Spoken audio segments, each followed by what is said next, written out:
Crucé el escenario de mi graduación y mi propio padre se interpuso frente al director para impedir que me diera la mano. Ella no se ganó esto, anunció por el micrófono.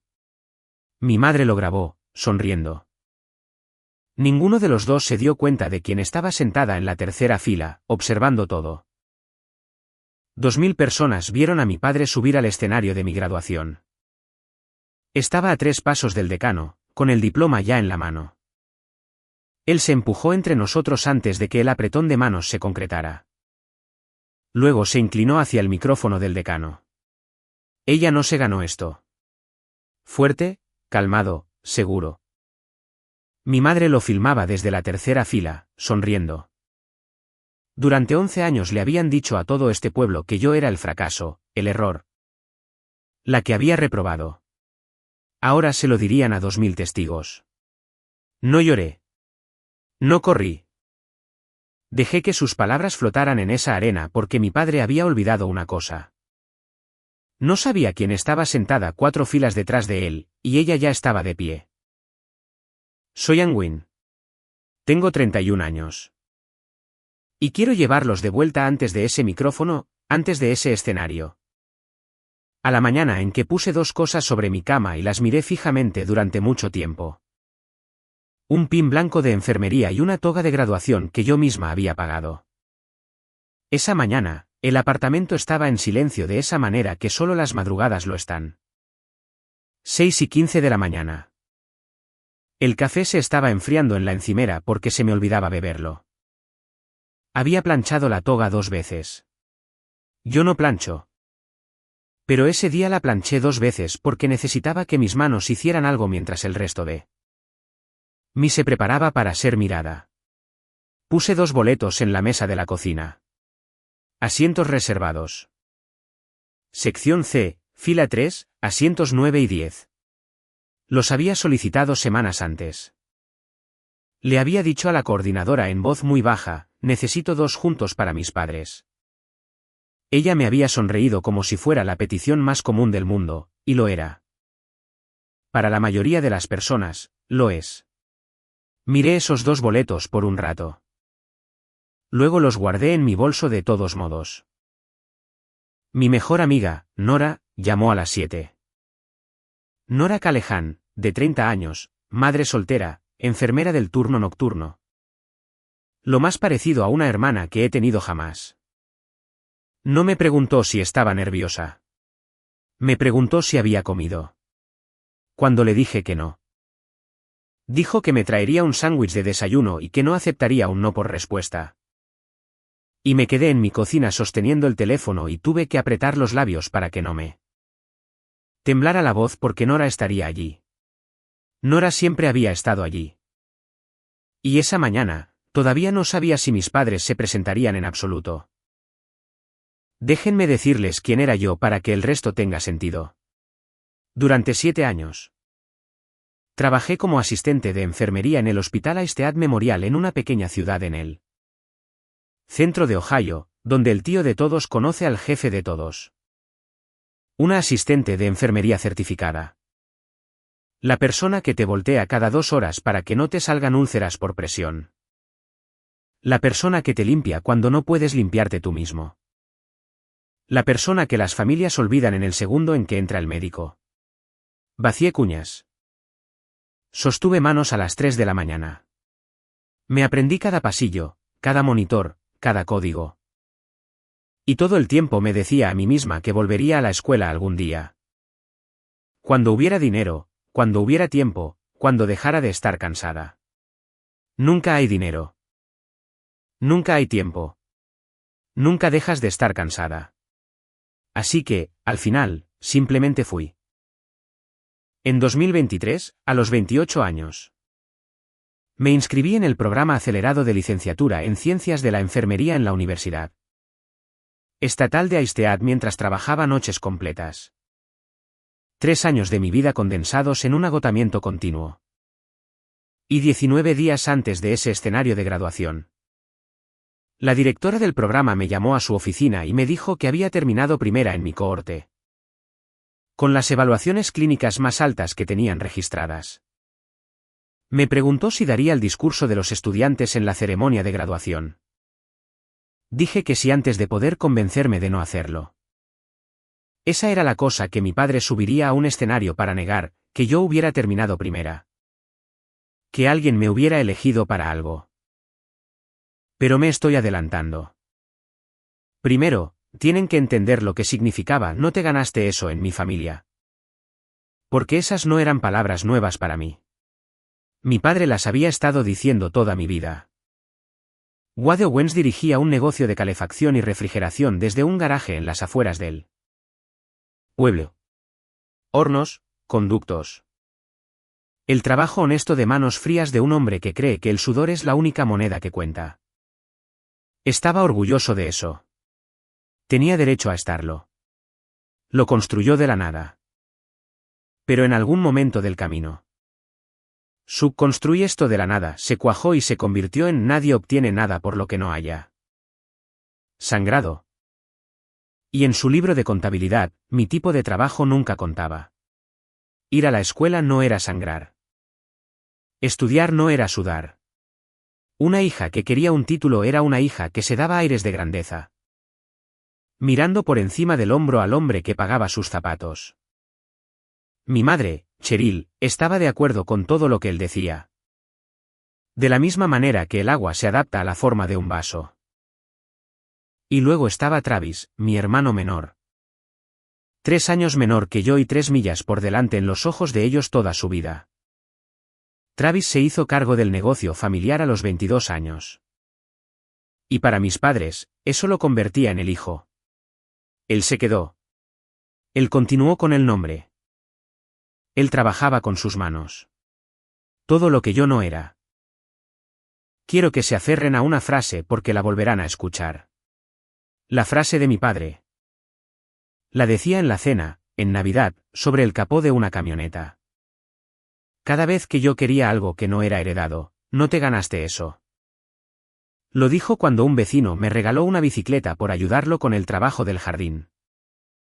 Lo dijo cuando recibí una oferta de beca a los 18 años. Lo dijo el día que le dije, a los 22 años, que me habían aceptado en un programa de enfermería por primera vez. Quiero que noten algo. Nunca se lo dijo a Travis. Ni una sola vez. Déjenme darles 2 imágenes para que el favoritismo no sea solo una palabra que sigo usando. Travis cumplió 18 años el verano que yo tenía 21. Mis padres le compraron una camioneta. No nueva, pero sólida. Una camioneta de trabajo. Un futuro. Un pago inicial por el hijo que llevaría el nombre. Le pusieron un lazo en el camino de entrada. Hay fotografías. Mi madre lloró en una de ellas, con la mano sobre la boca. De la forma en que llora una persona cuando ve que el futuro va bien. El verano que yo cumplí 18 años, 3 años antes. Les dije que había ingresado a un programa con una beca parcial. Mi padre preguntó quién iba a pagar la otra parte. Cuando le dije que trabajaría, asintió y dijo, "Entonces no es realmente una beca, ¿verdad?". Y volvió a su periódico. Esa fue toda la conversación. No hubo lazo, ni camino de entrada. Ni existe ninguna fotografía de alguien llorando por algo que yo hiciera. A menos que cuenten el llanto que yo hacía a solas. Segunda imagen. La primavera pasada, a mitad del programa. Travis se comprometió y mis padres organizaron una cena en la casa para ambas familias. Fui invitada. Llegué directamente de un turno de 12 horas, todavía con mi uniforme médico. Porque no había tenido tiempo de cambiarme y no quería llegar tarde. Cuando entré, mi madre miró el uniforme, luego a los futuros suegros, y dijo alegremente, "Anwin. Cariño, ¿podrías ayudarme en la cocina?". Y durante las siguientes 2 horas. Serví comida y recogí platos mientras brindaban por mi hermano en la otra habitación. En un momento, la madre de su prometida me encontró en el fregadero y dijo amablemente: "Es un detalle muy bonito de la familia contratar a alguien para esta noche".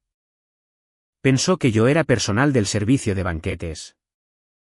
Mi madre, que estaba parada justo ahí, no la corrigió. Quiero que entiendan que no me dolió el error. Me dolió que, en la casa de mi propia familia, ser confundida con la ayuda fuera un error fácil y natural de cometer porque eso es lo que yo era. Para ellos. La que ayuda. La que se queda en la cocina mientras se brinda por el futuro en la otra habitación. Travis era el hijo. Yo era el par de manos de repuesto. Ese fue el acuerdo toda mi vida. Tan silencioso y tan total que me tomó casi 30 años verlo como una decisión que alguien tomó en lugar de algo con lo que yo había nacido. 4 días antes de la graduación, mi madre me llamó.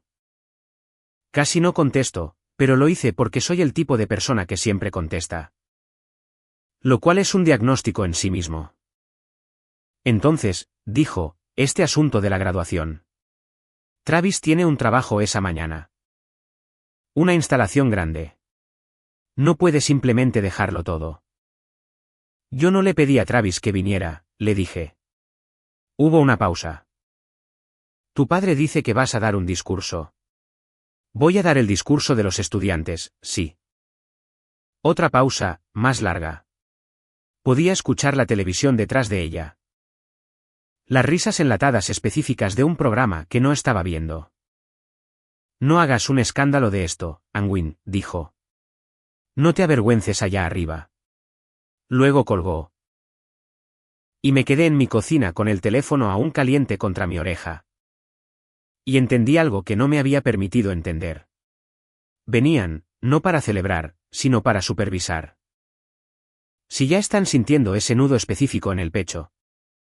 El que proviene de ser el hijo que nunca fue suficiente, háganme un pequeño favor. Tómense un segundo para darle me gusta a este vídeo y suscribirse para que pueda llegar a otras personas que saben exactamente cómo se siente ese nudo. Y díganme en los comentarios desde dónde están escuchando y qué hora es donde están. Los leo todos. Ahora, déjenme llevar los 11 años atrás a la primera vez que me quitaron un escenario de debajo de los pies. Tenía 19 años la primera vez que ingresé a la escuela de enfermería. Era un programa más pequeño, un colegio comunitario a 2 pueblos de distancia. Y había entrado por mis propios méritos. Mis calificaciones, mi ensayo, una beca parcial para estudiantes de primera generación. Recuerdo la carta de aceptación, en un sobre delgado. Había escuchado que los sobres delgados eran malas noticias. Este no lo era. La leí 4 veces de pie junto al buzón en la nieve. Duré un semestre. Ese invierno, Travis tenía 16 años y tenía problemas.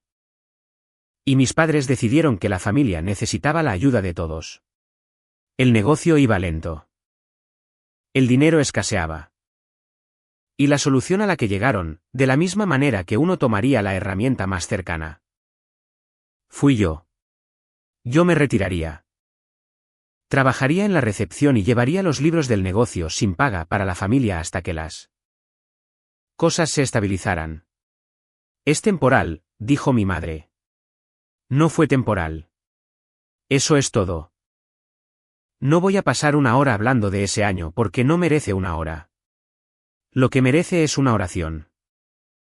No me pidieron que pausara mi vida. La gastaron y nunca me la devolvieron. Esta es la parte que me tomó 11 años aprender. Siempre creí que yo me había retirado de ese primer programa, que yo había hecho la llamada. Llenado el formulario, firmado con mi propio nombre mi propio fracaso. Esa es la historia que contaban mis padres. Y nunca la cuestioné. Porque cuando tienes 19 años y te estás ahogando, no auditas las manos que te empujan la cabeza hacia abajo. Simplemente asumes que te resbalaste. Y esa es la historia que les contaron a todos los demás, también. A mis tías, a mis primos, a todo el pueblo. Solo que no dijeron que se retiró por la familia. Dijeron que no pudo soportarlo. Dijeron que Anwin reprobó. Mi madre en una boda, ante una mesa de parientes, con una pequeña y triste sacudida de cabeza. Lo intentamos, pero esa chica nunca iba a terminar nada. Me enteré años después. Una prima me lo dijo en la cara en un funeral, amablemente, como si me estuviera haciendo un favor. Está bien que la escuela no fuera lo tuyo. Tenía 26 años y tuve que salir a mi auto y sentarme en él hasta que mis manos dejaron de temblar. Esa era la familia en la que nací. La que tomó mi futuro y luego le dijo al pueblo que yo lo había dejado caer. Pero ese primer semestre, antes de que todo se desmoronara, una persona me vio. Su nombre era la doctora Eleanor Harley. Enseñaba fundamentos de enfermería a un auditorio lleno de jóvenes de 18 años. Y por razones que todavía no entiendo del todo, se fijó en mí. Me detenía después de clase. Escribió en uno de mis trabajos, con bolígrafo rojo. Con una letra que reconocería 11 años después al otro lado de una arena abarrotada. Ves a los pacientes como personas, eso no se puede enseñar. No lo desperdicies. Cuando me retiré, no le dije por qué. Estaba demasiado avergonzada. Simplemente dejé de ir. Pero me encontró una última vez en el estacionamiento. Cargando una caja con mis cosas en mi auto en medio del frío. Este no es el fin, me dijo. Volverás y cuando lo hagas, me buscarás. No le creí. No lo haces a los 19 años cuando toda tu familia te dice lo que vales.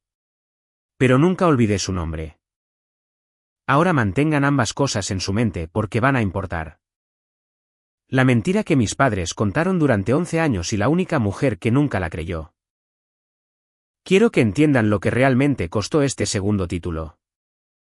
Porque mi padre se pararía en un escenario y lo llamaría no ganado. Y necesito que conozcan el precio con sus propios ojos. 3 años de noches en el hospital, y luego una clase a las 8 de la mañana. Marcaba mi salida a las 7. Bebía un café de gasolinera en el estacionamiento y entraba directamente a una conferencia con él. Olor de la sala de pacientes aún en mi uniforme. Estudiaba farmacología en mis descansos. Apoyada contra un armario de suministros a las 2 de la mañana. Reprobé un examen en 3 años, lo volví a tomar y lo superé. No falté a ni una sola práctica clínica. Lo pagué con préstamos a mi propio nombre y cada turno extra que pude tomar. Nadie fue mi fiador. Nadie ayudó. Cuando mi auto murió en el segundo año, tomé el autobús durante 4 meses. 90 minutos de ida y 90 de vuelta, y leí libros de texto durante todo el viaje. Hay un tipo específico de cansancio que vive detrás de tus ojos cuando trabajas de noche y estudias. De día, no desaparece cuando duermes. Se convierte en lo que eres. Hice eso durante 3 años por un pedazo de papel, pero en realidad no por el papel. Lo hice porque cuando tenía 19 años. Me hicieron creer que yo era el tipo de persona que no podía terminar las cosas. Y necesitaba, de la misma manera que necesitas el aire, sostener la prueba de que estaban equivocados. No para ellos. Yo ya había superado la necesidad de esperar algo de ellos. Lo necesitaba para la joven de 19 años en el estacionamiento con la caja de sus cosas. Esa es la herida, si quieren ponerle un nombre. Fui la hija que mi familia decidió que no contaba. La no elegida, la de repuesto. Y construí toda una segunda vida a partir de la necesidad de demostrar que me había ganado mi lugar. En esta tierra, cuando un hijo nunca debería tener que ganarse eso en absoluto. Así que, cuando la directora del programa me ofreció dar el discurso de los estudiantes, dije que sí por esa chica. Y luego, que Dios me ayude, les envié una invitación por correo a mis padres. 2 asientos reservados, sección C, fila 3. Porque hay una parte de cada chivo expiatorio que nunca muere del todo. La parte que piensa, tal vez esta vez. Tal vez si lo ven en toga y birrete frente a 2000 personas. Tal vez esto sea lo que finalmente los enorgullezca. Nora me dijo que no los invitara. Lo dijo claramente mientras tomábamos vino la semana que la envié por correo. Encontrarán la manera de arruinarlo. Siempre lo hacen. Le dije que no entendía. Ella dijo, no. Tú no entiendes. Sigues devolviéndole el cuchillo a las personas que te apuñalan y a eso lo llamas esperanza. Envié la invitación de todos modos. Sin embargo, el regreso a la escuela tuvo una nota de gracia y quiero contársela antes de la tormenta porque es la razón principal por la que la tormenta no ganó. En mi primera semana de orientación al regresar, nos dieron un recorrido por el edificio de enfermería y nos presentaron a la facultad. Y allí, al frente de una habitación, ahora con el cabello gris, con gafas de lectura colgando de una cadena, estaba la doctora Eleanor Harley. Se había mudado a la estatal de Eistead hacía años. Ahora era la decana del colegio de enfermería. Me congelé en la puerta, con 28 años, y no pude hacer que mis pies se movieran. Ella escaneó la habitación como lo hacen los decanos, escuchando a medias. Y luego sus ojos se detuvieron en mí. Inclinó la cabeza y vi cómo me ubicaba en su memoria, vi cómo 11 años se plegaban en su rostro. Y no dijo una palabra frente al grupo. Simplemente me encontró después en el pasillo y me miró durante un largo momento. «¿Volviste?», dijo. «Volví», respondí. Asintió una vez, como si se hubiera saldado una deuda. «Entonces, no lo desperdiciemos esta vez». Se convirtió en mi ancla. No era blanda. Harley nunca fue blanda. Me devolvía un plan de cuidados cubierto de tinta roja y me decía que no era lo suficientemente bueno, que los pacientes merecían algo mejor que mi segundo borrador. Pero ella creía en mí en voz alta, de una manera que nadie en mi familia lo había hecho jamás. Y creer en alguien en voz alta donde puedan escucharlo es un tipo de medicina.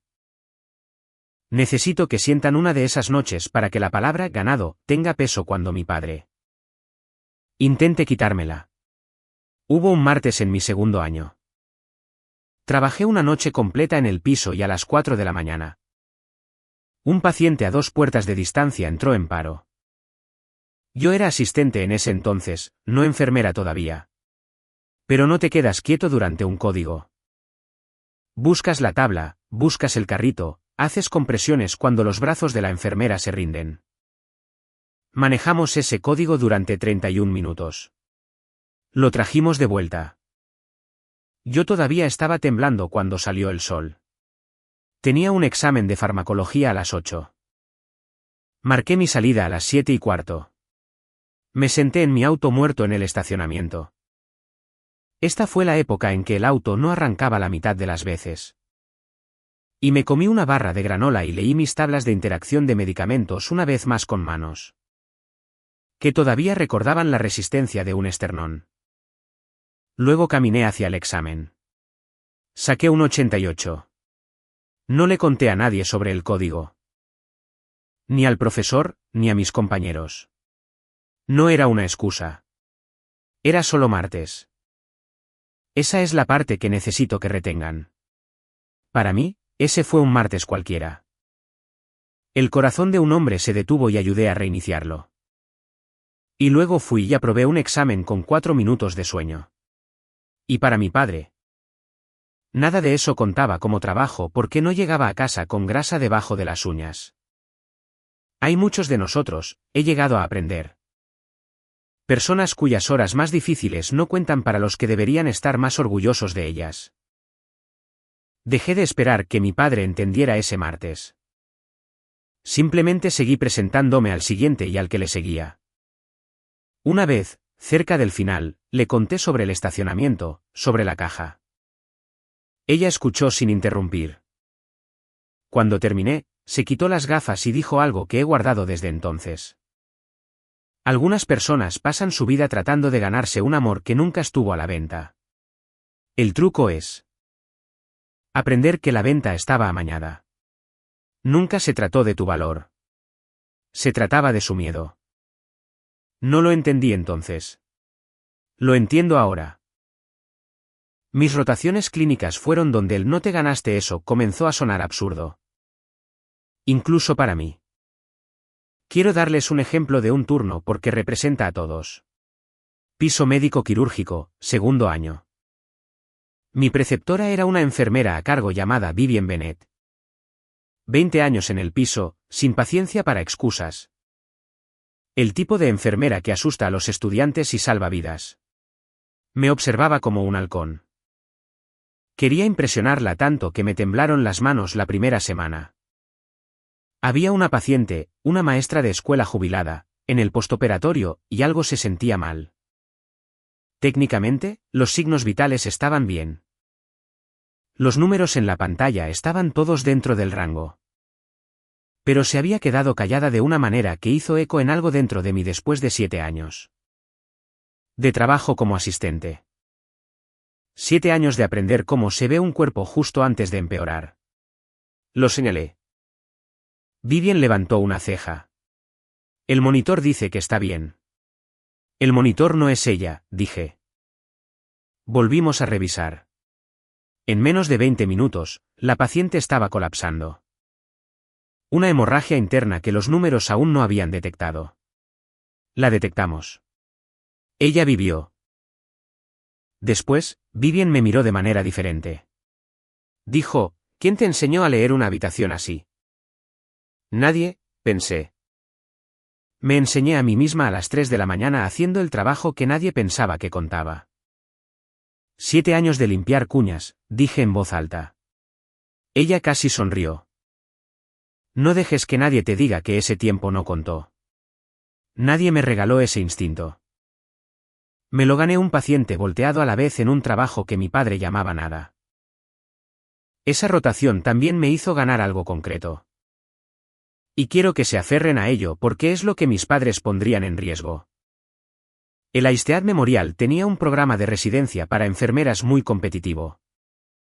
12 vacantes al año, las buenas unidades, los mentores, el verdadero lanzamiento de una carrera. En mi último año, me ofrecieron una. Vivien había propuesto mi nombre. La oferta venía con una condición impresa directamente en la carta. Sujeto a graduación con buen nivel académico. Buen nivel académico. 2 semanas antes de la ceremonia de graduación, esa frase se convertiría en un arma cargada. Pero esa tarde, simplemente se sintió como si una puerta finalmente se abriera. Leí la carta en el estacionamiento en el mismo auto muerto y apoyé la frente en el volante y me permití 30 segundos de alivio. Luego entré a mi turno. Hubo otro paciente más tarde ese año en el que todavía pienso. Un hombre de unos 40 años, sin seguro. Ingresado por algo que había esperado demasiado porque no podía permitirse venir antes. Enojado con todos. No hablaba. El tipo de paciente que la gente etiqueta como difícil, para no tener que sentarse con él. Me senté con él, no porque yo sea una santa, sino porque reconocí la postura, la preparación. La armadura que una persona construye cuando el mundo le ha enseñado que necesitar ayuda es castigado. Conocía esa armadura desde adentro. No arreglé su vida. Hice que tomara su medicación. Hice que comiera. El día de su alta, dijo con voz áspera, sin mirarme. Tú no me trataste como si yo fuera un problema. Y luego, más bajo, nadie hace eso. Pensé en toda mi familia en ese momento, en ser tratada como un problema que había que manejar. Y entendí que todo de lo que habían intentado avergonzarme, la suavidad, el ser demasiado. La necesidad, era exactamente lo que me hacía buena en esto. Me habían entregado una herida. Y yo la había convertido en la única habilidad que no se puede enseñar. Vivien aprobó esa rotación con una sola línea en mi evaluación. Harley me la mostró más tarde en el peor momento posible, cuando más la necesitaba. Decía: esta estudiante ve al paciente que nadie más quiere ver. Calificaciones más altas. La contrataría. En mi piso mañana mismo. Quiero ser honesta, sin embargo, porque odio las historias donde el héroe nunca tambalea. A mediados de mi segundo año, casi renuncié. No porque no pudiera hacer el trabajo, sino porque estaba tan cansada que había dejado de sentirle el sentido. Había hecho 3 noches seguidas, reprobé un examen de farmacología por 2 puntos. El único examen que reprobé en mi vida. Y mi padre había dicho algo en una reunión familiar sobre cómo me veía agotada. Como si este asunto de la escuela fuera más de lo que puedes manejar. Y una voz en mi cabeza. Su voz grabada en mí tan profundamente que no siempre podía distinguirla de la mía, dijo. Tienes razón. Renuncia ahora. Ahórrate una caída más grande. Siempre vas a terminar de vuelta donde ¿empezaste? Llené el formulario de retiro. Realmente lo llené. Me senté con el abierto en mi computadora portátil a las 4 de la mañana. Con el cursor flotando, a un clic de demostrarles a todos que tenían razón por segunda vez. No sé qué me hizo enviarle un correo electrónico a Harley en lugar de presionar enviar. Algún instinto animal hacia la única persona que había creído en mí en voz alta. Solo escribí 3 palabras. Quiero renunciar. Me llamó a las 6 de la mañana. No me disuadió con un discurso. Dijo una cosa. ¿De quién es la voz que te está diciendo que renuncies en este momento? ¿Es la tuya o es la de él? No pude responder porque lo sabía. Cuando puedas notar la diferencia, dijo. Sabrás qué hacer. Vuelve a tomar el examen el jueves. Te veré en las prácticas clínicas el viernes. Y colgó. Volví a tomar el examen el jueves. Saqué un 91. No me retiré. Y aprendí a hacer esa pregunta. ¿De quién es esta voz? Cada vez que el cansancio se convertía en su voz dentro de mi cabeza. Gran parte de mi recuperación, si soy honesta, ha sido simplemente aprender a distinguir mi propia voz de la que ellos instalaron. Vivien se convirtió en la segunda persona de mi lado, ella y Harley. Mi familia elegida seguía creciendo mientras que mi familia de sangre seguía encogiéndose. Y yo estaba demasiado ocupada para notar la simetría. Nora era el centro de todo. Su apartamento estaba 2 pisos debajo del mío. Y en las raras noches que ambas teníamos libres, llamaba a la puerta con una botella de vino barato. Y su hija Papi, de 6 años. Convencida de que yo era una superheroína porque una vez le puse una curita en la rodilla como una enfermera de verdad. Papi solía hacerme practicar mis discursos. Se sentaba en el sofá con un jugo en caja y una cara muy seria mientras yo leía tarjetas de estudio de farmacología en voz alta, y aplaudía al final sin importar lo que yo dijera. Recibí más aplausos de esa niña de 6 años que los que recibí jamás de las personas que me criaron. Una noche, Nora me vio hacerme preguntas de estudio pasada la medianoche después de un turno. Y dijo, ¿sabes? Tienes permiso para estar orgullosa de ti misma antes de que alguien más diga que puedes estarlo.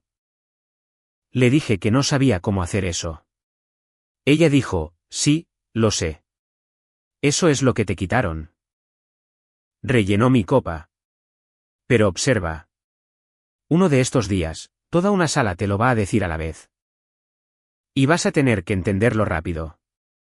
Me reí de ella. Quiero que recuerden que me reí porque la calidez no era lo único que estaba creciendo. Mis padres habían comenzado a acechar. La primera señal fue pequeña y fácil de pasar por alto. Mi jefa de enfermeras en el Eistead Memorial, una mujer sensata llamada Denise. Me llevó a un lado después de un turno y me dijo torpemente que un familiar había llamado a la UNIDE. No era una emergencia.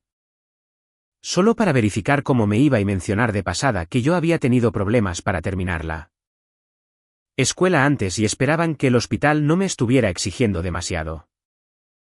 Me quedé de pie en la estación de enfermeras y sentí que el suelo se inclinaba.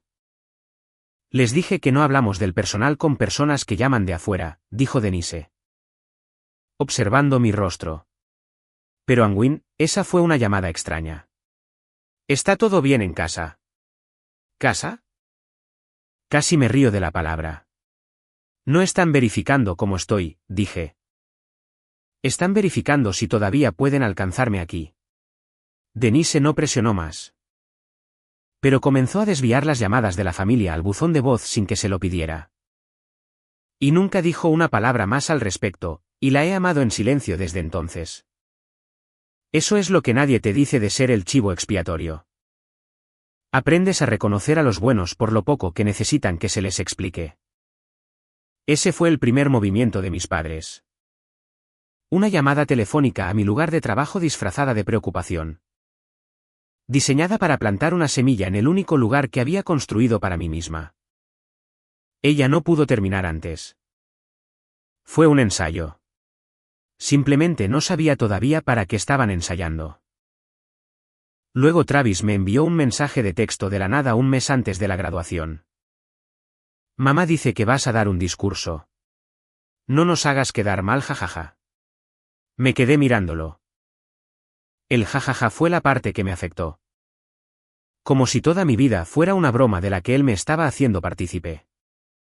Escribí 3 respuestas diferentes y las borré todas. Al final, puse el teléfono boca abajo y me fui a trabajar. Pero seré honesta con ustedes. En algún lugar dentro de mí, un pequeño y frío pensamiento se estaba formando. Ellos saben que soy la oradora. Saben que terminé en primer lugar. Y en mi familia, mi éxito nunca se había tratado como una buena noticia.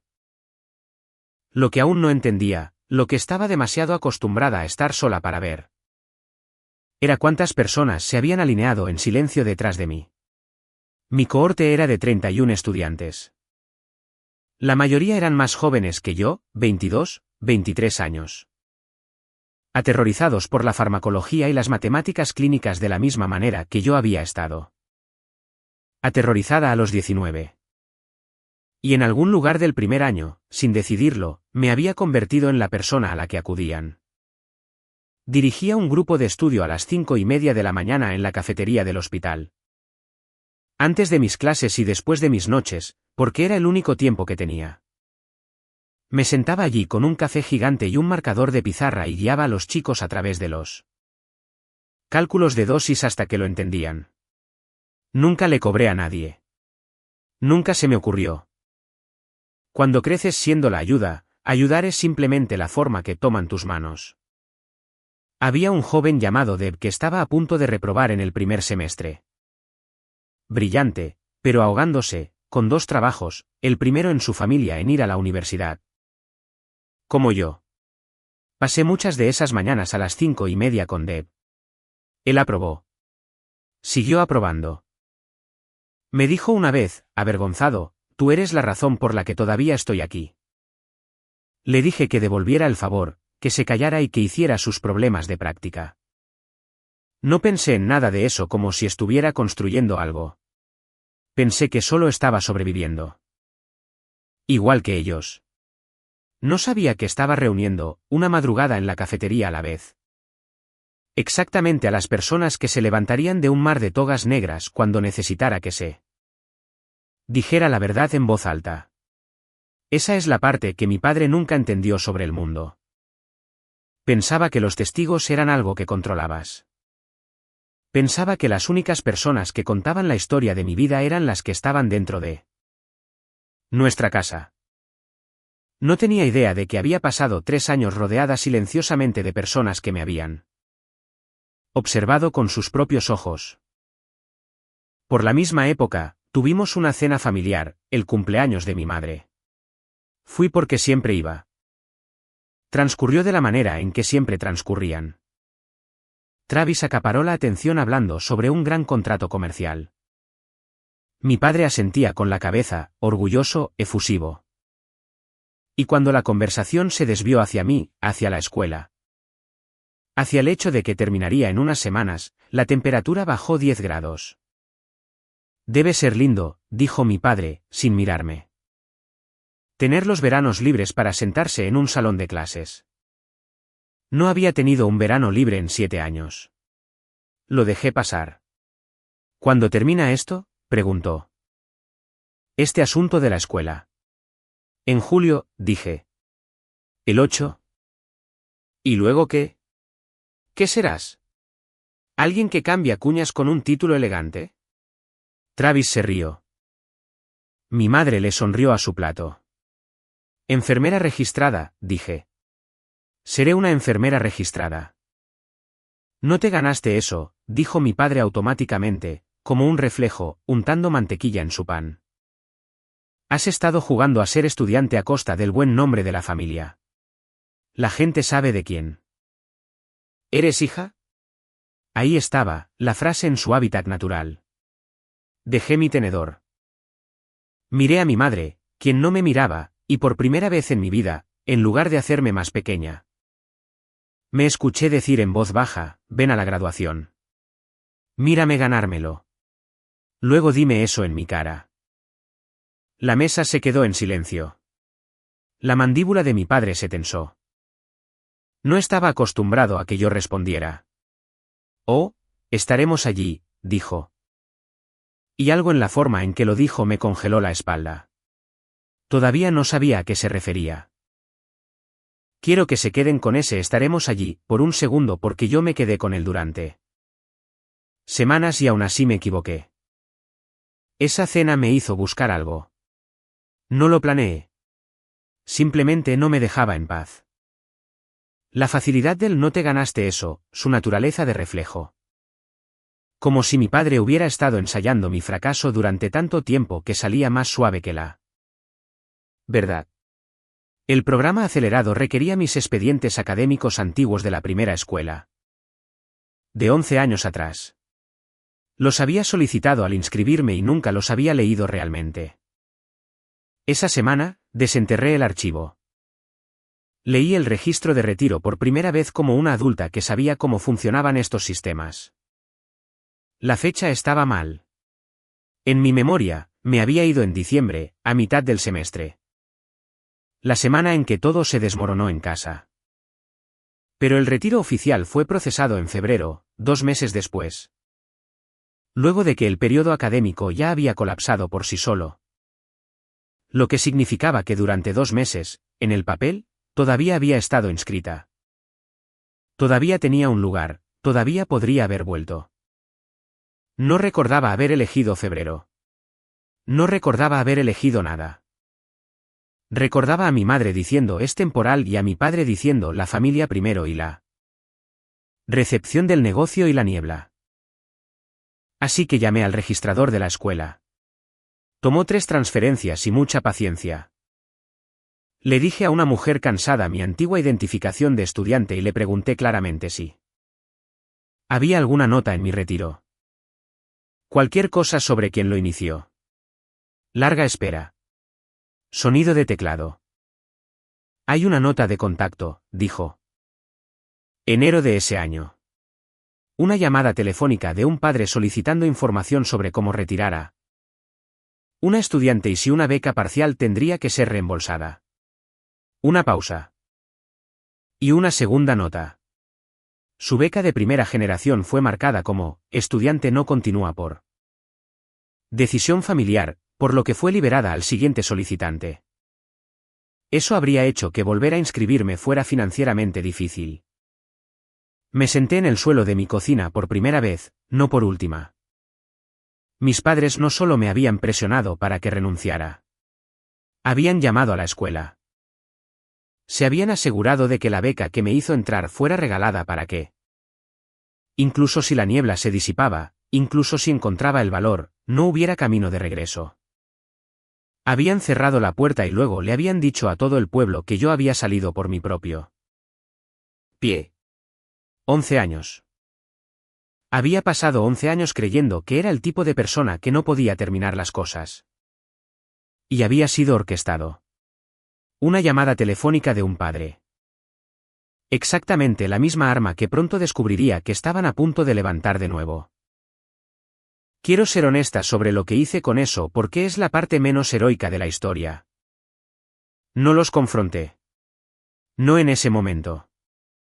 Me senté con esa sensación de asco durante 2 días y luego hice lo que hacen los chivos expiatorios. Lo guardé en una caja y fui a mi siguiente turno. Porque sentirlo por completo me habría costado una vida que no podía darme el lujo de perder 2 veces. Me dije a mí misma que lidiaría con eso después de la graduación. Me dije a mí misma que el pasado era el pasado. Estaba equivocada al pensar que era el pasado. Estaba a punto de subir un tramo de escaleras y agarrar un micrófono. 2 días después de la llamada al registrador. Me encontré con la mentira en el mundo real y me dijo exactamente cuán profunda era. Estaba en el supermercado después de un turno, todavía con mi uniforme médico. Comprando la triste cena para una sola persona que compras a las 8 de la mañana cuando tu día es la noche de otra persona. Una mujer dijo mi nombre, la señora Doyle de la iglesia de mis padres. Una de las amigas de mi madre. Me abrazó demasiado fuerte. De la manera en que la gente abraza cuando está a punto de ser cruel con amabilidad. Mírate en tu pequeño uniforme, dijo. Sabes, siempre le dije a tu madre que algunos chicos simplemente no son buenos para los libros. Y eso está bien. No todo el mundo está hecho para la universidad. Me palmeó el brazo. Es bueno que hayas encontrado algo que realmente puedes hacer. Algo que realmente puedes hacer. Me quedé allí en el pasillo de los cereales sosteniendo una canasta. Una mujer que justo ese año había detectado una hemorragia que 3 monitores habían pasado por alto, que estaba a 2 semanas de terminar como la primera de su clase. Y vi cómo 11 años de las historias de mi madre me devolvían la mirada desde los ojos amables y seguros de una extraña. No la corregí. Quiero decirles que di un discurso en el pasillo 6. No lo hice. Dije, gracias, señora Doyle. Y pagué mi triste cena y me senté en el estacionamiento porque fue entonces cuando asimilé por completo el tamaño de lo que habían construido. No fueron unos cuantos comentarios crueles en la cena. Era todo un pueblo que conocía una versión de mí que mis padres habían escrito y que a mí nunca me había permitido editar. Cada pariente, cada vecino. Cada amigo de la iglesia caminando por ahí con una historia falsa sobre toda mi vida. Sintiendo lástima por mí en ella. No puedes corregir eso persona por persona. Lo había intentado durante años y solo me hacía parecer resentida.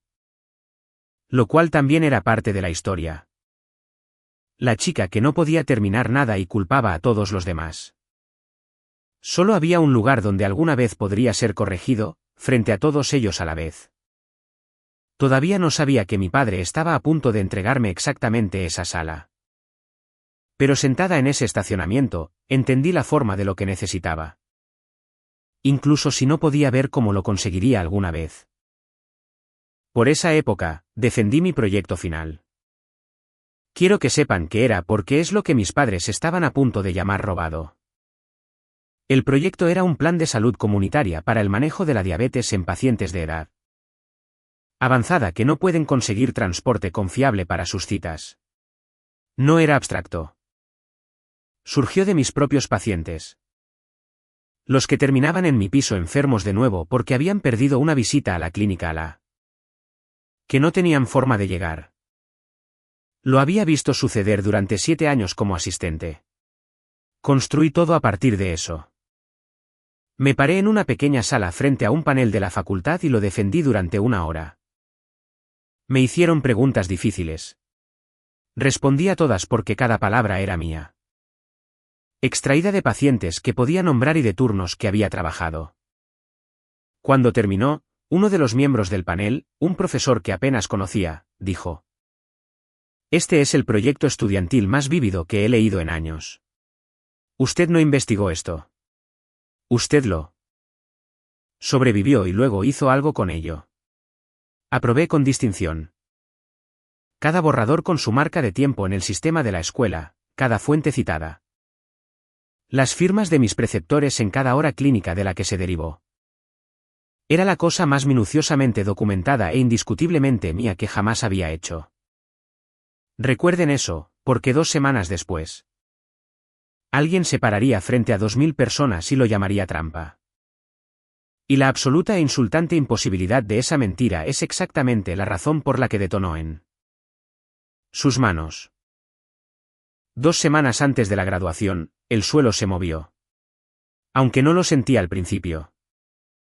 Harley me llamó a su oficina, no cálida, sino cuidadosa. Tenía la quietud particular de alguien que elige sus palabras. La oficina del decano de estudiantes recibió una queja, me dijo. ¿Sobre ti? De hecho me reí. ¿Una queja sobre qué? Una inquietud anónima sobre integridad académica. Tu proyecto final. La sugerencia de que partes no Eran tu propio trabajo. Dejé de reír. Mi proyecto final era un plan de salud comunitaria sobre el manejo de la diabetes en pacientes ancianos sin transporte confiable. Lo había construido a partir de mis propios pacientes, de mis propios 7 años. De mis propios viajes en autobús. Cada palabra era mía. La idea de que alguien me acusara de robarlo era tan absurda que mi cerebro no podía procesarla. Eso es una locura, dije. ¿Quién la presentó? Anónimo, dijo Harley. Pero Unwin. Se quitó las gafas. Estas tienen que ser investigadas. Es la política. Incluso las que no tienen fundamento. ¿Y el momento? Se detuvo. ¿El momento qué? El momento está diseñado, dijo. Alguien quiere esto colgando sobre tu cabeza en la graduación. Alguien que sabe cuánto significa. Para ti. Me quedé muy quieta. Y un nombre que no quería pensar se formó en el silencio. Me dije a mí misma que no. Me dije que ningún padre, por más frío que fuera, intentaría torpedear el título de su propia hija por un discurso. Me dije que estaba siendo paranoica. Que 11 años de ser el chivo expiatorio me habían hecho ver enemigos en las sombras. Hagan una pausa aquí si lo desean y díganme qué piensan. ¿Quién presentó esa queja y por qué ahora? Pongan su conjetura en los comentarios antes de que se los muestre. La mayoría de la gente, creo, tendrá razón. Yo simplemente no quería tenerla. Comencé a hacer preguntas en silencio de la manera en que aprendes a hacerlo trabajando de noche en un lugar lleno de jerarquías. Conocí a un estudiante que trabajaba en la oficina del decano de estudiantes. Un chico al que había dado tutorías de farmacología. No le pedí que rompiera ninguna regla. Solo le pregunté tomando un café cómo solían llegar las quejas anónimas. Se removió en su asiento. Por lo general, un formulario en línea. Dudó. La tuya no llegó en el formulario. ¿Cómo llegó? Una llamada telefónica y luego un seguimiento de alguien que decía que era. Se detuvo. Realmente no debería. Por favor. Familia, dijo. Las notas dicen que la persona que llamó se identificó como un miembro de la familia, preocupado. Dijo que habían sabido durante años que en realidad no eras capaz de este nivel de trabajo. Sabido durante años que en realidad no eras capaz. Conocía esa frase. Había estado escuchando versiones de ella toda mi vida. Ese no era un extraño. Era una traducción. La voz de mi madre limpiada para una oficina. Quiero decirles que me sorprendí. No fue así. Esa es la parte que me vació. En algún lugar debajo de la incredulidad, una parte mucho más antigua de mí simplemente asintió. Cansada, y dijo, por supuesto que lo hicieron. Cuando dejé de ser útil como mano de obra gratuita, me volví útil como una advertencia. Y ahora que amenazaba con convertirme en la prueba de que se habían equivocado. Tenía que ser detenida. No querían que fracasara porque me odiaran. Era peor que eso y más humano. Necesitaban que fracasara. Porque si yo podía construir toda una vida a partir de los escombros que ellos habían creado. Entonces los escombros fueron una elección. Entonces, lo que me hicieron a los 19 años no fue supervivencia. Fue crueldad. Y un hombre como mi padre no puede permitirse saber eso sobre sí mismo. Así que preferiría que nunca terminara. Incluso ahora, incluso esto. Los llamé. Quiero que sepan que no grité. Todo en mí quería hacerlo. Me paré en mi cocina, la misma cocina donde había mirado esos 2 boletos, y marqué. Y cuando mi padre respondió, mantuve mi voz tan nivelada como el piso. Alguien llamó a la escuela, dije. Les dijo que hice trampa en mi proyecto final. Dijeron que eran familia. Silencio en la línea, no un silencio de confusión, un silencio de haber sido atrapado. Aprendes a notar la diferencia. No sé de qué estás hablando, dijo. Creo que sí lo sabes. Escuché a mi madre en el fondo. ¿Quién es? ¿Es ella? Y luego mi padre dijo lo que escucharé en mi cabeza por el resto de mi vida. No lo negó. No se disculpó. Dijo con un tono razonable y paciente, como un hombre explicando el clima. Si realmente te lo ganaste, Anwin. Unas cuantas preguntas no te harán daño. Las personas inocentes no se ponen nerviosas. Cerré los ojos. Intentaron quitármelo a los 19, dije.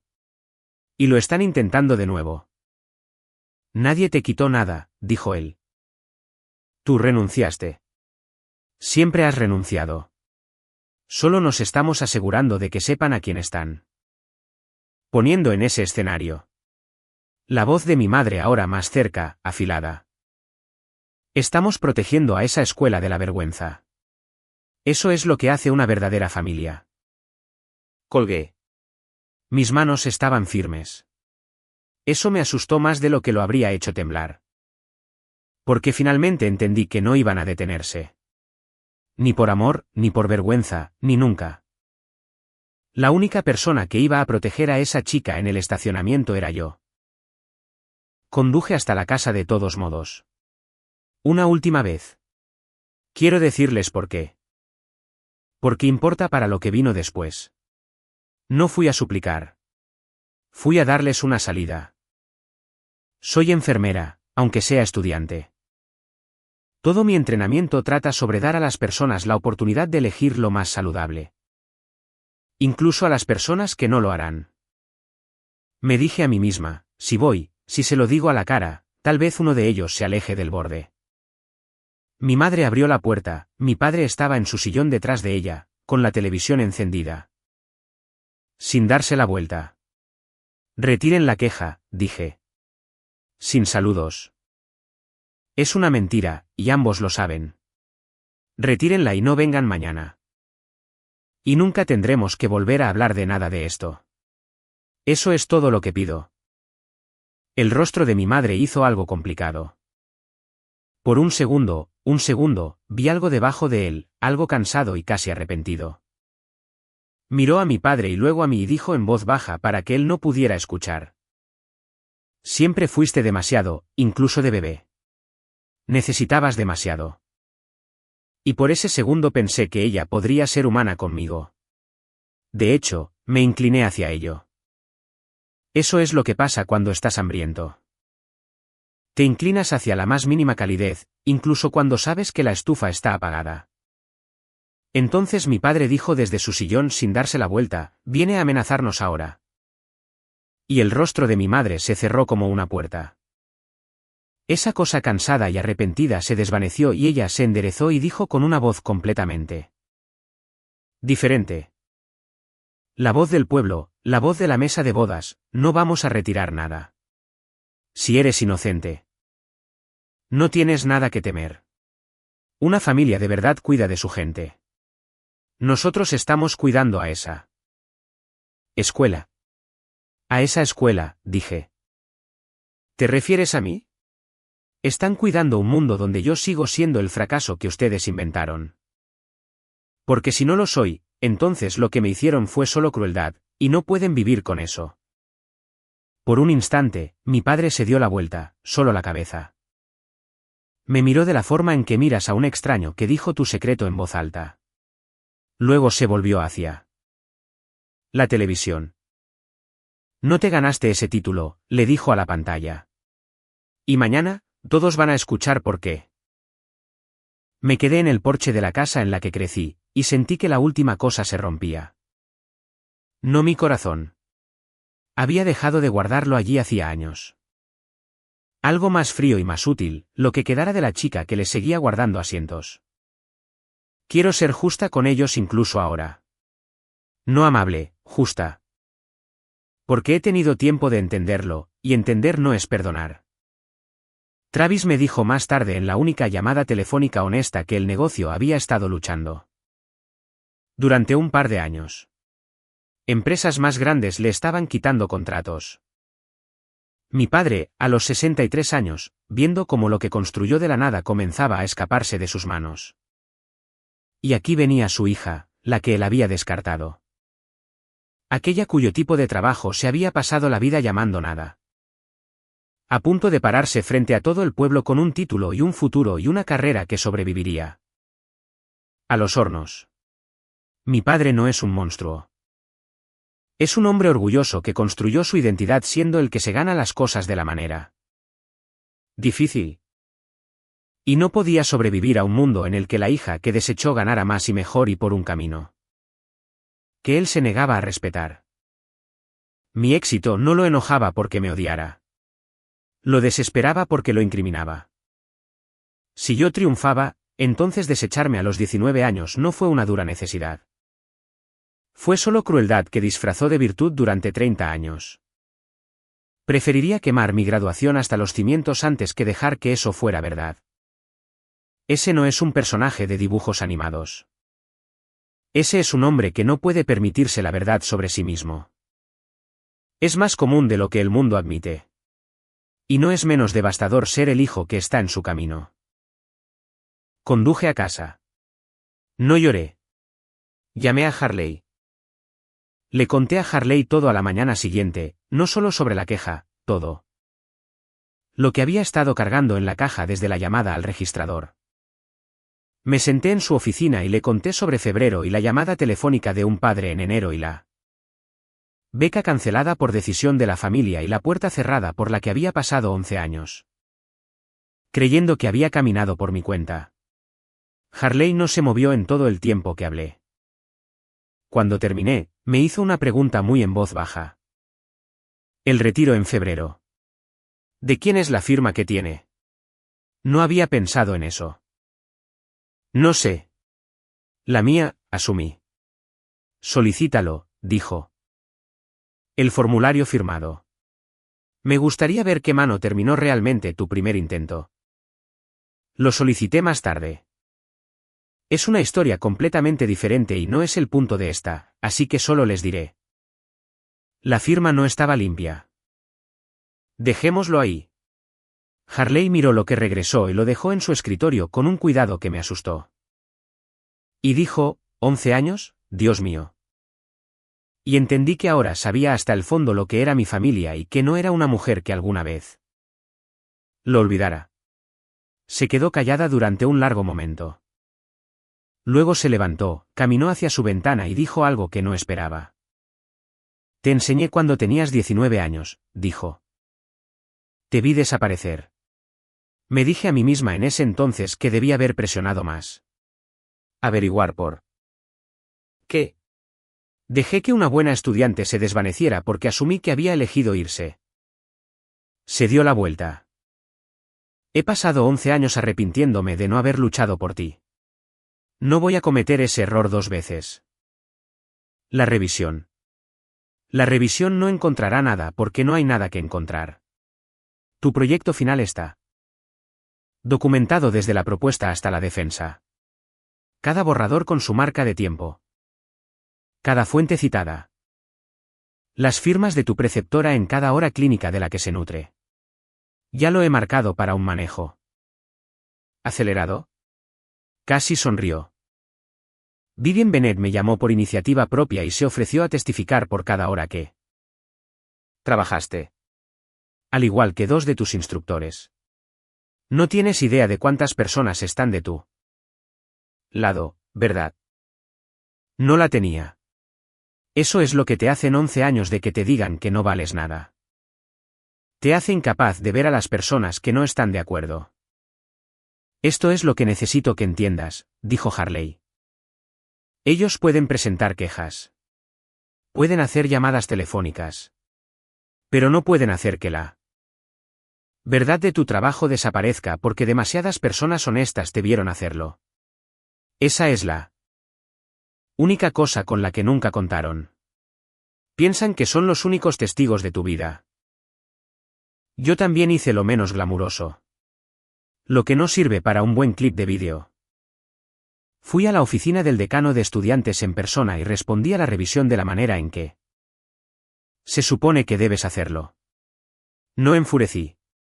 No hice acusaciones que no pudiera respaldar.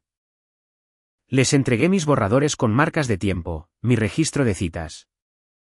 Las firmas de mi preceptora y la evaluación del panel de mi defensa. Les di la información de contacto de cada instructor que me había visto construir el proyecto. Esa es la diferencia entre ellos y yo. Y quiero nombrarla porque es toda la moraleja de mi vida. Mis padres pelearon con mentiras, llamadas telefónicas y vergüenza. Cosas que susurras, cosas de las que no te pueden culpar directamente. Yo peleé con documentación.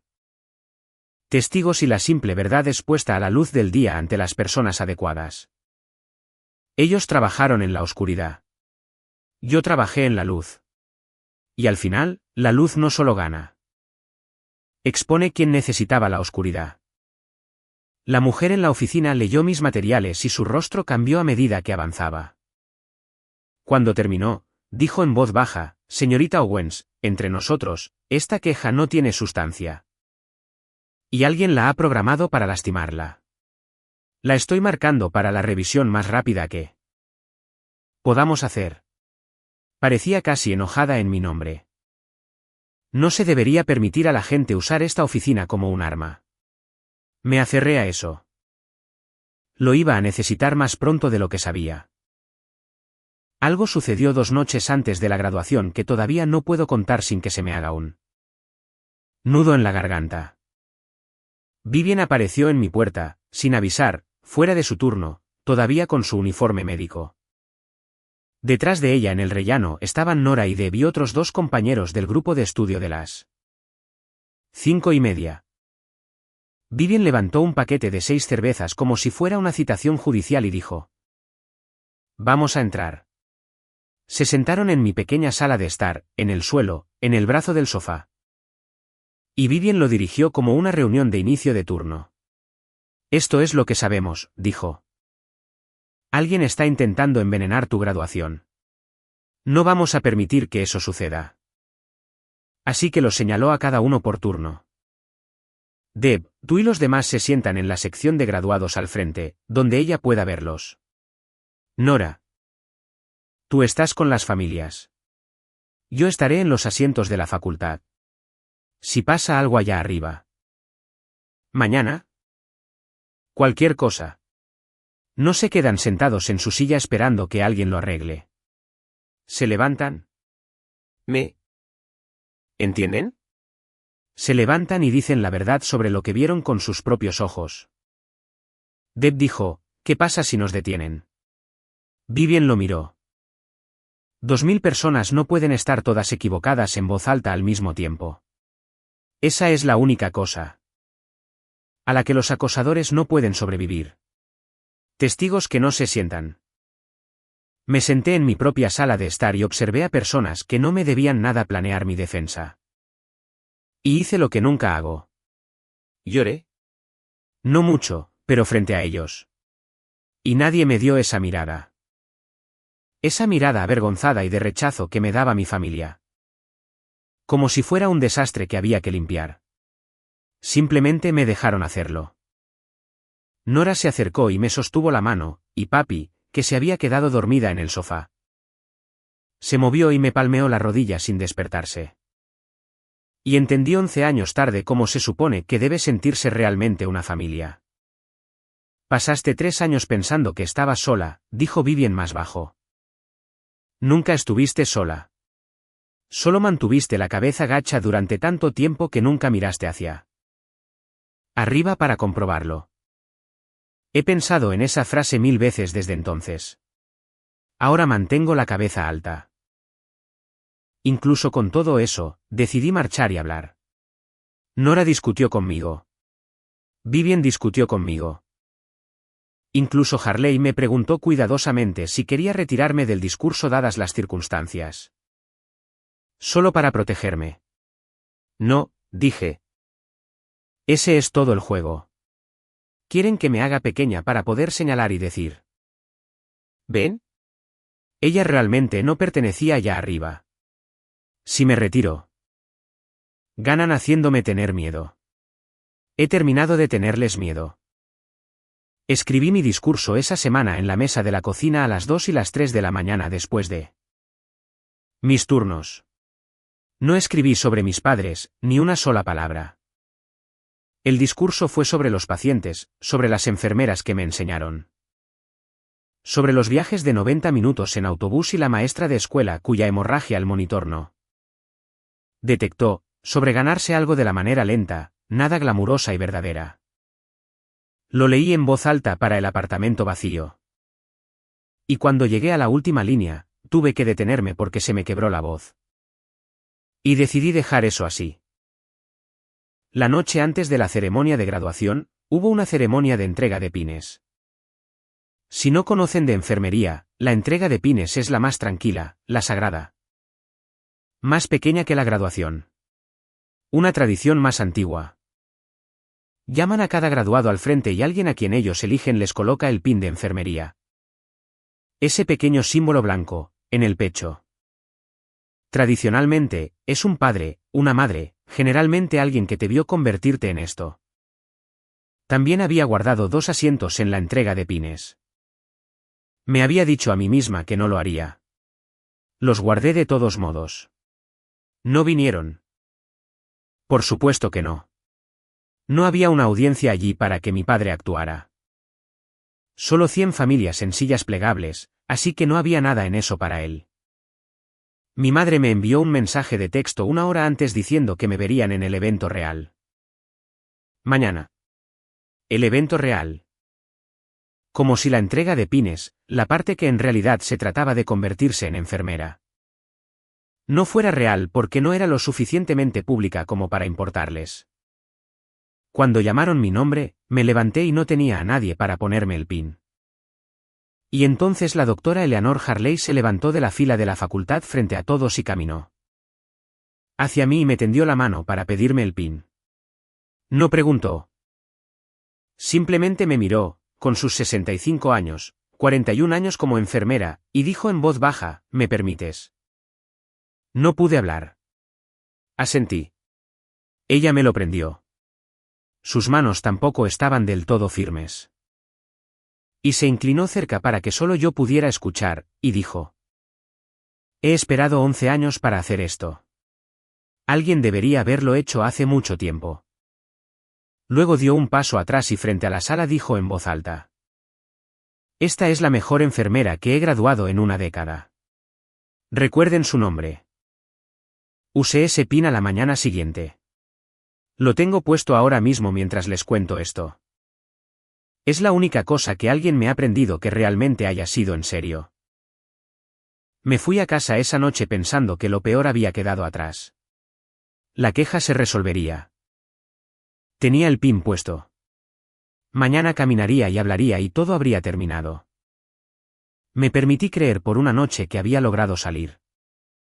No lo había hecho, todavía no a las 11 de esa noche, mi madre envió un mensaje de texto. Uno largo. Les ahorraré todo el asunto. Pero recuerdo su forma porque era la forma de cada manipulación que alguna vez me había entregado. Empezaba cálido.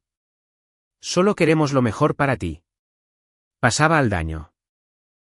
¿Sabes lo duro que ha sido esto para tu padre? Todo el mundo preguntando por ti. Llegaba, como siempre, a la petición disfrazada de preocupación. Si tan solo te levantas mañana y te disculpas con la familia por cómo has actuado, por alejarnos. Por creer que eres mejor que nosotros. Todos podríamos dejar esto en el pasado. Eso es todo lo que queremos. Un poco de humildad. Disculparme con ellos en mi propia graduación por el crimen de construir una vida. 11 años atrás, ese mensaje habría funcionado. Me habría quedado despierta redactando disculpas por cosas que no hice porque la paz con ellos se sentía como el oxígeno. Esa noche lo leí 2 veces y sentí el viejo tirón, ahora débil.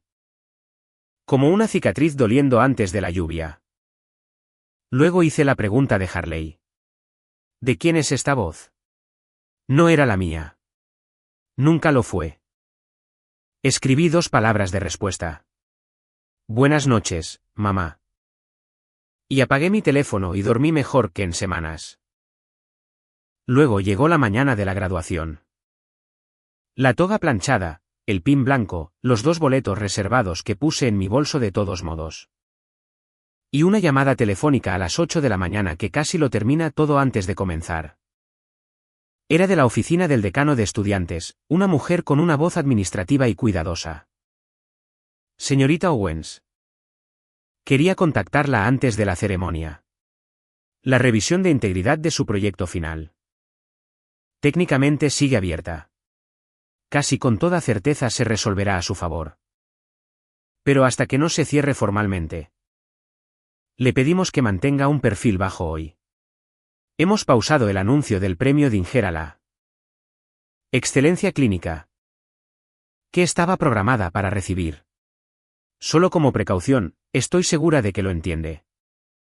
No lo entendía. Me quedé en mi cocina con mi toga, con el pin en la mano. Y el suelo desapareció bajo mis pies exactamente de la misma manera que había desaparecido a los 19 años. Lo habían logrado. Una llamada telefónica y una mentira anónima. Y 11 años después. Habían cruzado toda esa distancia y me habían quitado el podio de debajo de los pies una vez más. Pausado, precaución, perfil bajo.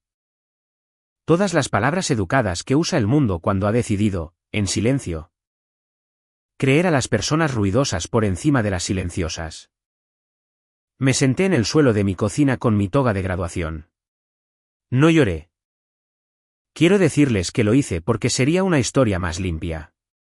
Pero no lo hice.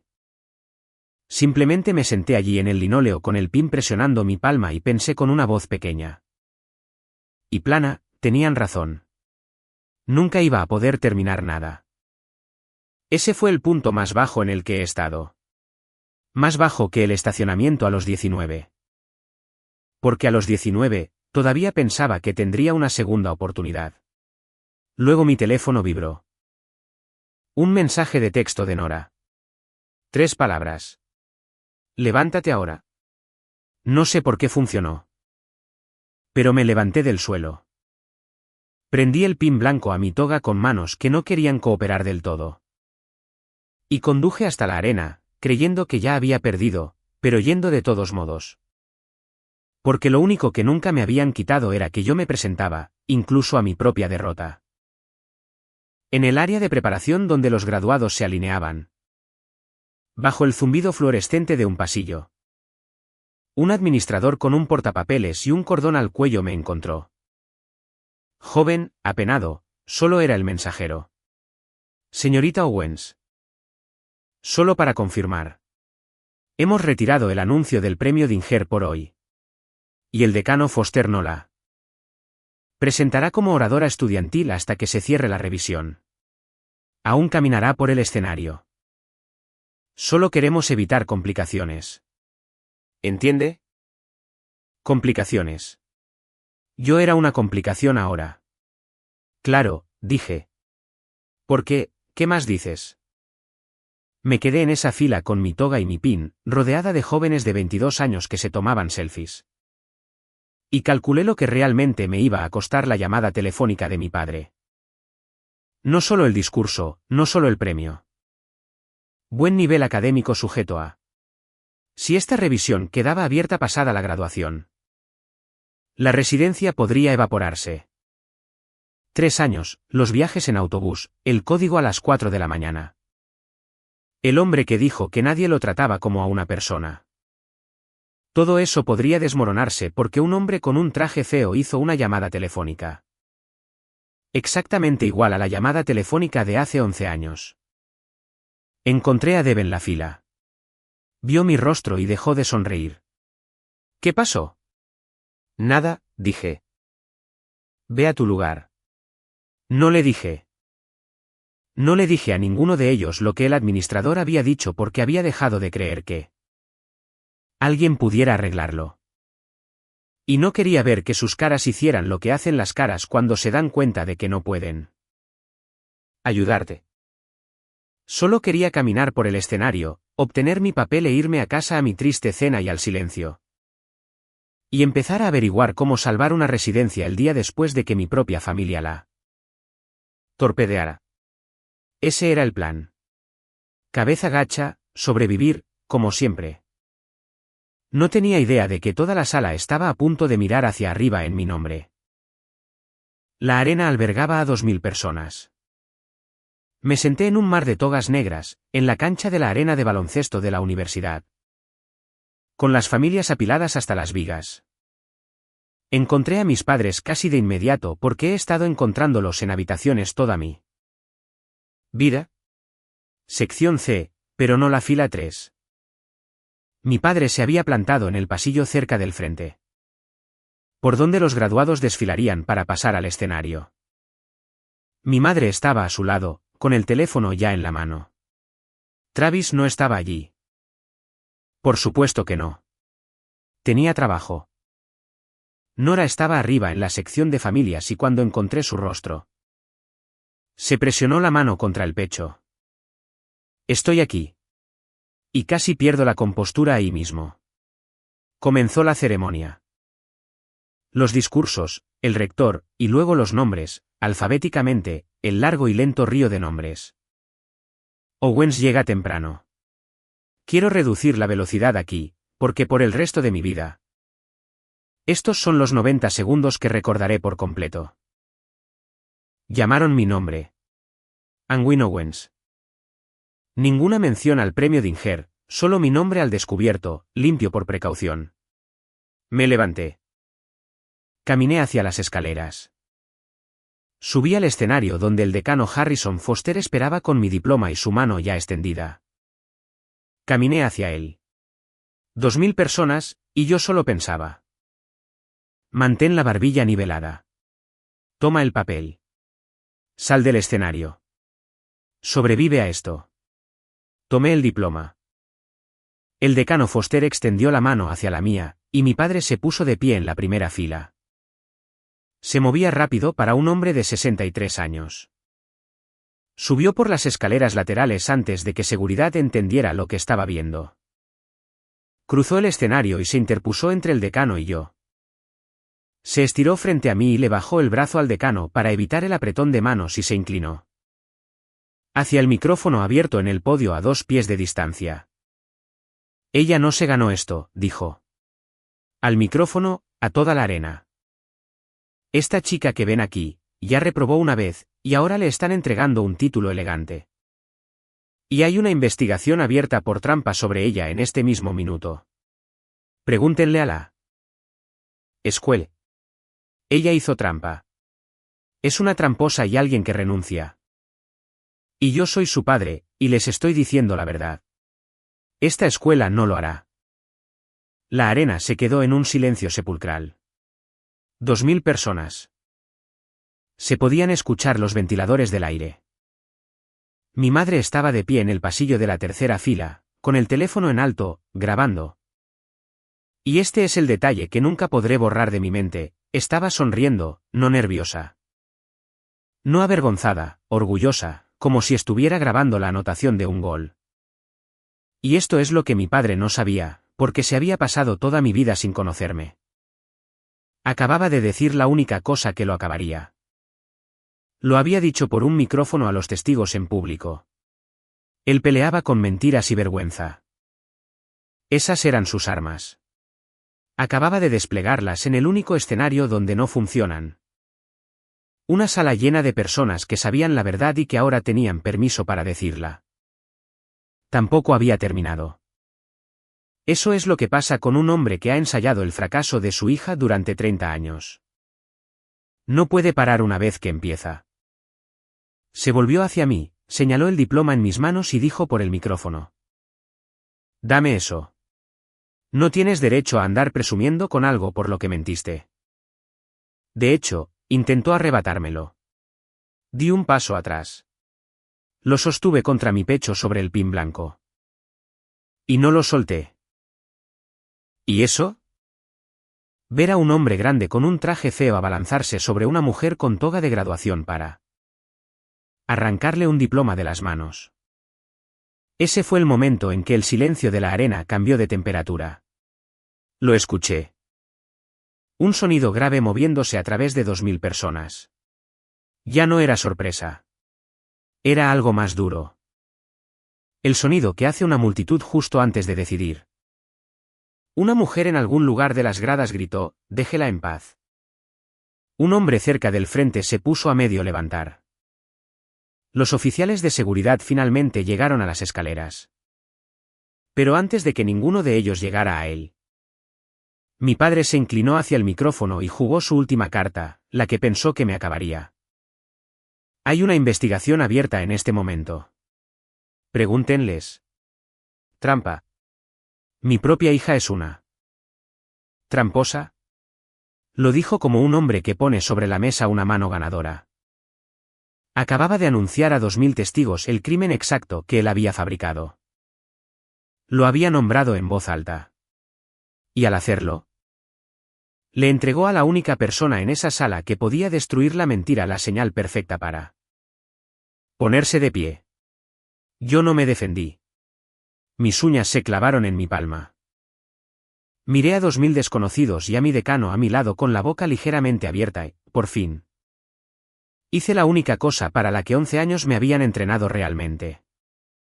Me quedé quieta, dejé que sus palabras flotaran en el aire y esperé. Porque 4 filas detrás de mi padre, una mujer ya estaba de pie. La doctora Eleanor Harley, de 65 años. Decana del Colegio de Enfermería con toda su indumentaria académica. Salió al pasillo y caminó hacia el escenario sin prisa. De la forma en que caminas cuando has esperado 11 años y no vas a apresurar los últimos 30 pies. Subió las escaleras. Cruzó hacia el podio. Mi padre todavía estaba allí parado, respirando con dificultad. Montado en la adrenalina de su propia actuación, y Harley simplemente lo rodeó. Puso su mano sobre el micrófono y le dijo algo fuera del micrófono que no pude escuchar. Fuera lo que fuese, él dejó de hablar. Luego quitó la mano del micrófono y se dirigió a la arena. Mi nombre es la doctora Eleanor Harley. Soy la decana del Colegio de Enfermería de esta universidad y he sido enfermera durante 41 años. Su voz llenó la habitación sin siquiera elevarse. Este hombre acaba de hacer 2 afirmaciones. Voy a corregir ambas en este momento para que nadie salga de esta sala creyendo una mentira. Se volvió levemente hacia los graduados. Primero, no hay ningún hallazgo válido de deshonestidad académica en contra de Anguin Owens. Hubo una queja anónima presentada, según muestran nuestros registros, por una llamada telefónica de alguien que se identificó como un familiar. Una pausa que cayó como un vaso al romperse. Esa queja fue revisada de manera acelerada. Esta mañana se descubrió que carecía por completo de fundamento y se ha cerrado formalmente. Yo misma firmé el cierre hace 90 minutos. Un sonido recorrió la arena. 2000 personas exhalando a la vez. Esa fue la primera ola. Pero Harley no había terminado, y tampoco las personas que me conocían. Segundo, dijo Harley. Este hombre afirma que su hija no se ganó su lugar aquí. Dejó que la palabra padre se quedara sin decir entre ellos, y fue peor que decirla. Así que, déjenme decirles lo que ella se ganó, y luego, uno por uno, la gente se puso de pie. Vivian Bennett se levantó de la sección de la facultad con su propia indumentaria académica. No esperó a ser llamada.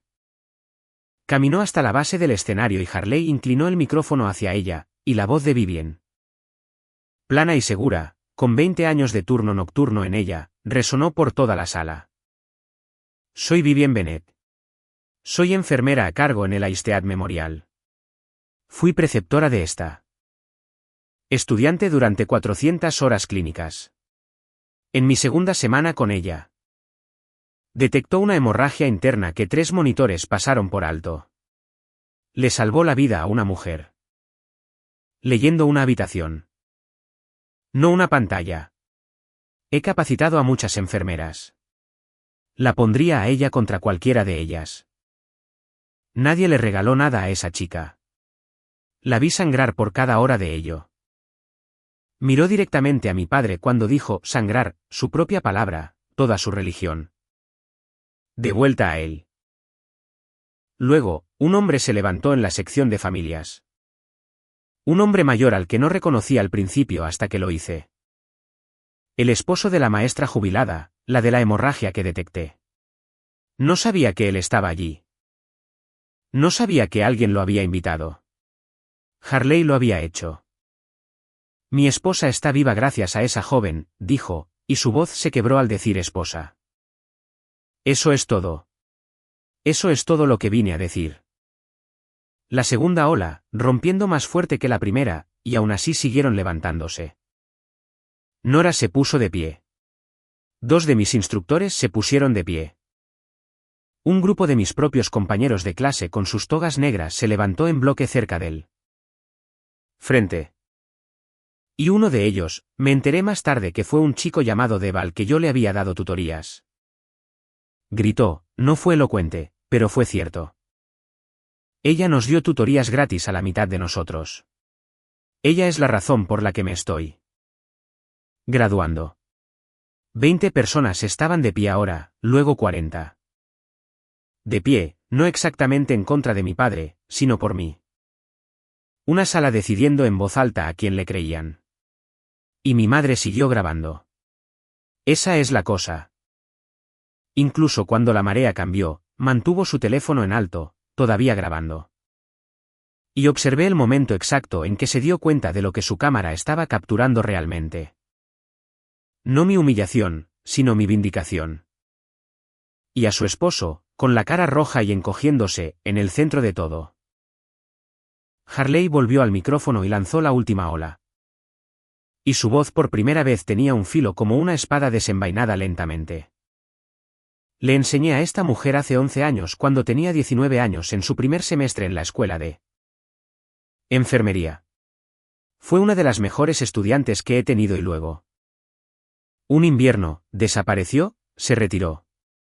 Me dijeron que no pudo manejarlo. Harley miró a mis padres y cada una de esas 2000 personas siguió sus ojos. Desde entonces he descubierto la verdad de por qué una brillante joven de 19 años desapareció de mí. Salón de clases. Y he visto a esta misma familia intentar esta misma semana borrarla por segunda vez. Dejó que eso flotara. Dejé que sucediera una vez porque no lo sabía. No me quedaré en una habitación y dejaré que suceda. 2 veces. Y luego la ola que nunca vi venir rompió desde una dirección que había dejado de observar hacía años. Mi tía Ruth se puso de pie, la hermana mayor de mi padre. Había estado en ese funeral donde una prima me dijo que estaba bien que la escuela no fuera lo mío. Había creído la historia como todos los demás. Una vez me envió una tarjeta a los 19 años que decía que lamentaba que las cosas no funcionaran. Durante 11 años, había sido parte de la audiencia a la que mis padres mintieron. Ahora estaba de pie en medio de la sección de la familia. Una anciana aferrando su bolso con ambas manos. Y su voz temblaba, pero se escuchaba. Quiero decir algo. Miró a mi padre, a su propio hermano, y luego a la arena. Esta familia me dijo durante años que esta chica renunció. Que no podía terminar nada. Lo creí. Me avergüenza haberlo creído. Su voz se quebró y se estabilizó. La estoy viendo en este momento terminar algo frente a todos ustedes. Y estoy viendo a mi hermano intentar detenerla. Igual que ahora creo que la detuvo la primera vez. Debí haber hecho preguntas hace 11 años. Las estoy haciendo ahora, Angwin. Lo siento. Se podía escuchar a la gente llorar. No solo a mi gente, extraños. Esa fue la ola que lo logró. Porque una cosa es que una decana y una enfermera te defiendan. Otra muy distinta es que los propios creyentes de las mentiras se pongan de pie en público y se retracten. Todo el poder de mi padre había sido la historia. Y la historia se estaba desintegrando en tiempo real. Contada por las mismas personas a las que él se la había contado. Y a través de todo esto, mi madre siguió grabando. Vi cómo sucedía en su rostro el momento exacto en que el propósito de la cámara se invertía. Había levantado ese teléfono para capturar mi humillación, un trofeo. Algo para enviarle a todo el pueblo. Y en algún punto entre Harley, Vivian y la tía Ruth, entendió que estaba grabando lo contrario. Que el vídeo en su mano era ahora evidencia de lo que su familia había hecho en alta definición con una marca de tiempo. Bajó el teléfono lentamente como si se hubiera vuelto pesado, y por primera vez en todo el día se vio menos como una mujer ganando.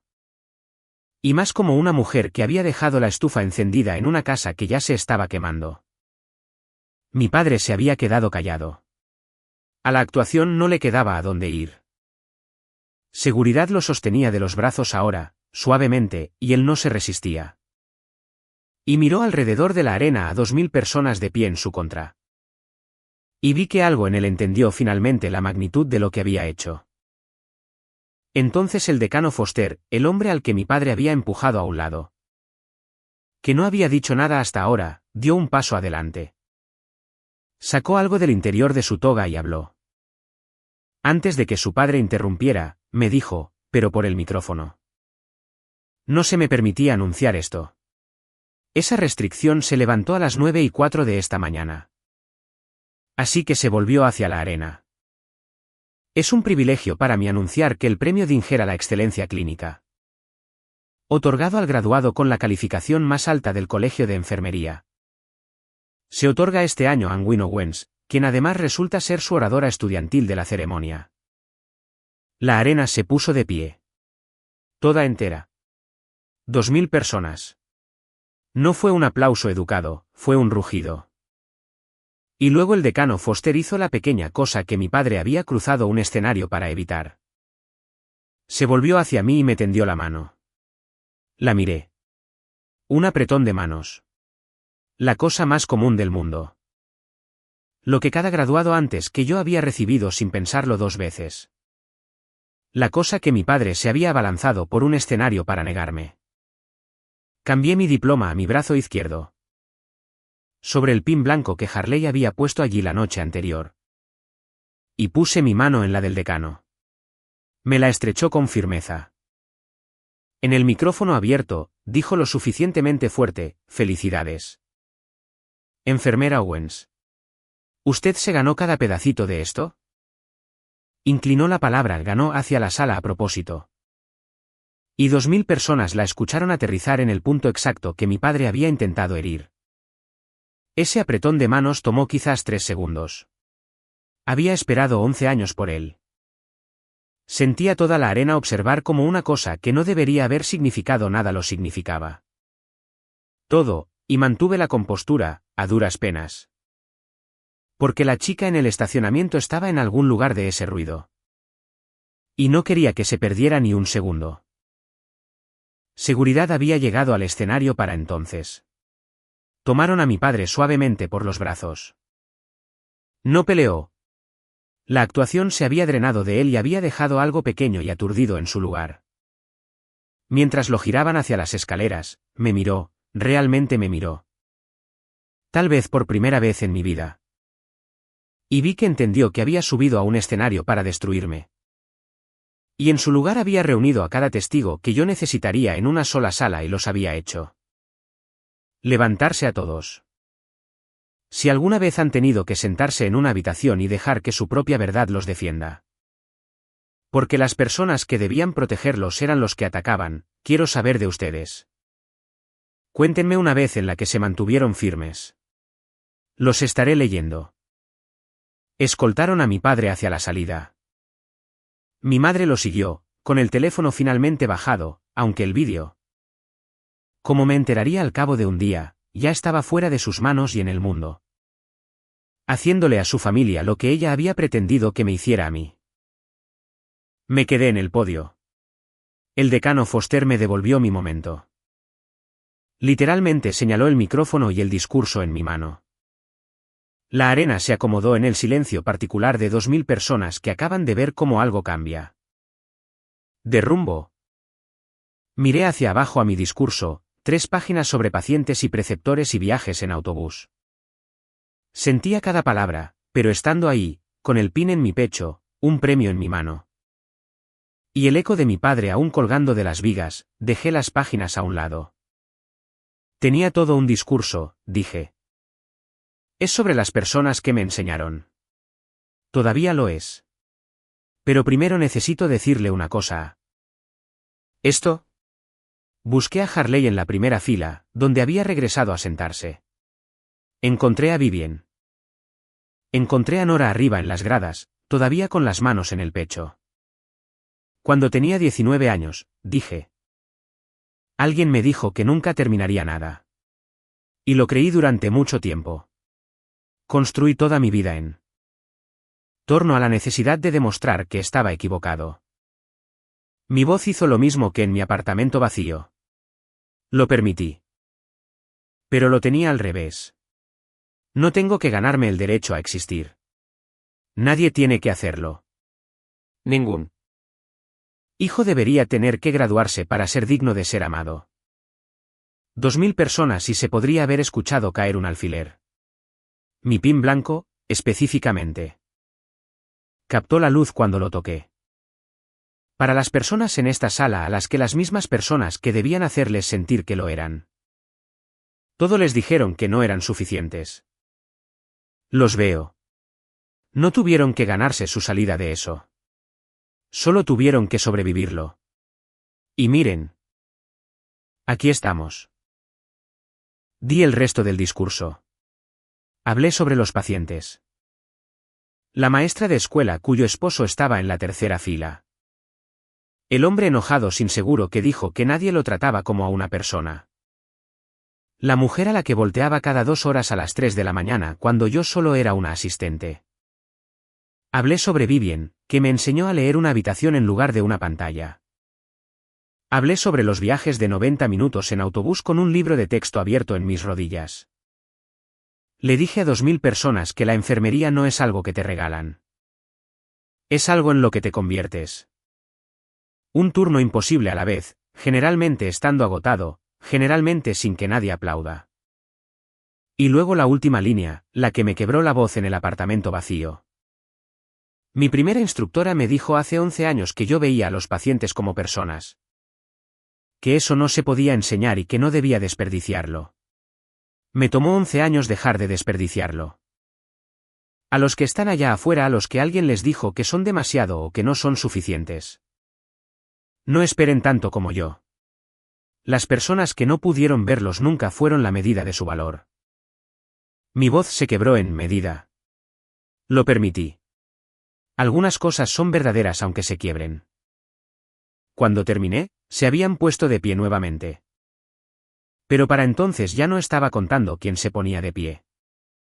Había dejado de necesitar la aritmética de la aprobación. Esa fue la graduación real, no el papel. Esto es lo que pasó después. Porque la verdad sigue desarrollándose incluso cuando se apagan las luces del escenario. El vídeo que filmó mi madre llegó a donde llegan esos vídeos. En 2 días, había sido visto más veces que la cantidad de habitantes de nuestro pueblo. Pero no mostraba lo que ella había querido que mostrara. Los editores son crueles y precisos. Mostró a un padre irrumpiendo en un escenario para llamar tramposa a su propia hija. Y mostró a una sala llena de enfermeras y extraños levantándose para decir, ella no, hoy no. No frente a nosotros. Mi madre había documentado en alta definición el momento exacto en que su familia perdió al pueblo. Al que habían pasado 11 años mintiéndole. La queja de integridad, formalmente cerrada, se convirtió en su propio pequeño escándalo. Presentar un informe falso para sabotear a un estudiante no es poca cosa. La universidad les envió una carta a mis padres. No pregunté qué decía. Había dejado de necesitar saber el contenido de las habitaciones que había dejado atrás. Mi residencia en el Hospital Aistead Memorial comenzó unas semanas después en el mismo piso. Médico quirúrgico donde trabaja Vivien. Uso el pin blanco en cada turno. Cuando un monitor dice que un paciente está bien y mi instinto me dice lo contrario. Reviso al paciente, no a la pantalla. Harley me llama cada pocas semanas. Dice que está viendo cómo le va a una exalumna.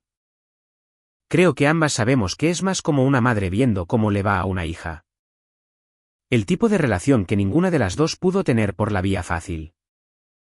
Establecí límites con mis padres, no fue una escena dramática, fue un mensaje corto. Les dije que estaba construyendo una vida en la que solo había espacio para personas que sé. alegraran de mi existencia, y que la puerta estaba cerrada a menos que eso alguna vez cambiara. Mi madre respondió con un párrafo largo sobre cómo yo había avergonzado a la familia. Mi padre no escribió nada, pero Travis me llamó una vez tarde en la noche. Casi no contesto por viejo hábito, pero lo hice. No se disculpó. No realmente. Él también es su hijo, y eso es algo muy arraigado. Pero dijo una cosa, en voz baja, como si le costara. No sabía que llamaron a la escuela. Eso no estuvo bien. No fue mucho. Fue la primera cosa honesta que alguien en esa casa me había dicho en 11 años. Le dije que la puerta no estaba cerrada con llave para él. Solo para lo que ellos habían construido. Hasta ahí llegó la cosa. Tal vez hasta ahí llegue siempre. Guardo los 2 boletos reservados de la graduación, sección C, fila 3, asientos 9 y 10, sin usar. Ya no los guardo por dolor. Los guardo como un recordatorio de la última vez que devolví el cuchillo con la esperanza de algo. Ya no hago eso. La esperanza no es un cuchillo que le entregas a las personas que te cortan. La esperanza es lo que construyes para ti misma en los turnos de noche y en los viajes de autobús. Un paciente volteado a la vez. Hasta el día en que toda una sala se pone de pie y finalmente crees lo que una buena mujer te dijo. En un estacionamiento 11 años atrás. Volverás y cuando lo hagas, me buscarás. Volví. Me gané cada segundo. Y nadie, ni en un escenario, ni por un micrófono, ni nunca más, tiene derecho a decirme que no me lo gané.